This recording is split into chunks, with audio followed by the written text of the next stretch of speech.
বিস্তৃত করা যায় এই সম্পর্কে একেবারে বিস্তারিতভাবে বলবে আমাদের উপসারী কৃষি অফিসার চঞ্চলকে আমি একটু বলার ধন্যবাদ। আজকের কৃষি প্রযুক্তি মেলা 2025-এ সবাইকে স্বাগত জানাচ্ছি। আমি মোহাম্মদ চঞ্চল মিয়া, উপসহকারী কৃষি কর্মকর্তা, পত্র কার্যালয়। আমাদের এই স্টলের নাম হচ্ছে কৃষি প্রযুক্তি গ্রাম। আমরা সাধারণত কৃষি প্রযুক্তি গ্রামে কয়েকটা এলিমেন্টস দিয়ে আমরা এই বাস্তবায়ন করার চেষ্টা করছি। আমাদের উপজেলায় অলরেডি বাস্তবায়ন হচ্ছে 2-3টা গ্রামে। এটা হচ্ছে আমাদের কৃষকের যে বসতঘর, এই বসতঘর রাখে এবং এই বসতঘরের যে আঙিনা আছে এই আঙিনাতে আমরা বাকি এলিমেন্টসগুলো করতে পারি। এটা হচ্ছে আমাদের কমিউনিটি ভার্মি কম্পোস্ট। এটাতে 5টা চেম্বার আছে। ওনার যে গবাদি পশু আছে এই গবাদি পশুর গোবর দিয়ে এবং মাটি ব্যবহার করে, আমরা জানি যে মাটি হচ্ছে সোনার মতো খাঁটি, কিন্তু আমাদের এখন রাসায়নিক সার ব্যবহার করাতে আমাদের যে মাটির গুণাগুণ আছে, যে জৈব পদার্থ 5% থাকার কথা সেটা কিন্তু আমরা এখন আর পাই না। সেটাতে দেখা যায় 2% কিংবা কোনো কিছু কিছু জমিতে 1% নেমে এসেছে।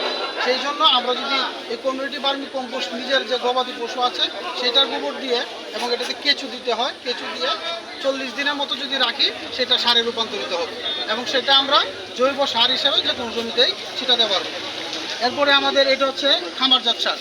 সাধারণত আমরা গ্রামের দিকে কি করি, আমরা এই জঙ্গলের পাশেই নিয়ে গোবর স্তূপ করি, কিন্তু আমরা যদি একটা চাল দিয়ে আমরা 2টা চেম্বার করে সেই গোবরটাকে করি, সেক্ষেত্রে সারের গুণাগুণ মানটা ভালো থাকবে।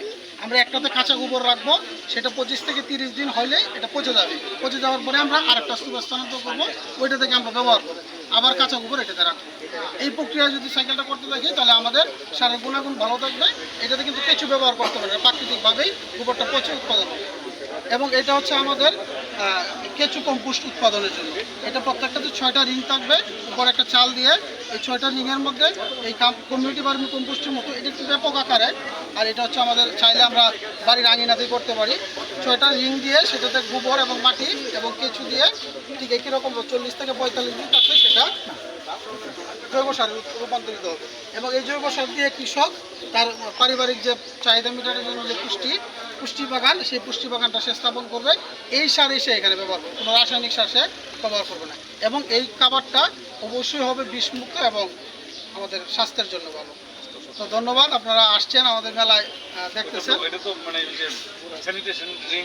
হ্যাঁ, স্যানিটেশন দিয়ে করা যায়। এটা একেবারে মানে খুব কম খরচ, মানে কৃষক একবার স্যানিটেশন রিং লাগাবে, এটা যতদিন নষ্ট হবে না চলতেই থাকবে। এবং আমরা মাটির মধ্যে এখন কেঁচো দেখতে পাই না, ওই কেঁচো দিয়ে এই সারটা তৈরি হয় এবং এটা এত গুণাগুণ এত ভালো। এই কেঁচো সার দিয়ে যদি কোনো সবজি করা হয় মানে কোনো আর রাসায়নিক সারের দরকার হয় না, রোগ পোকামাকড় একেবারেই কম, স্বাস্থ্যসম্মত।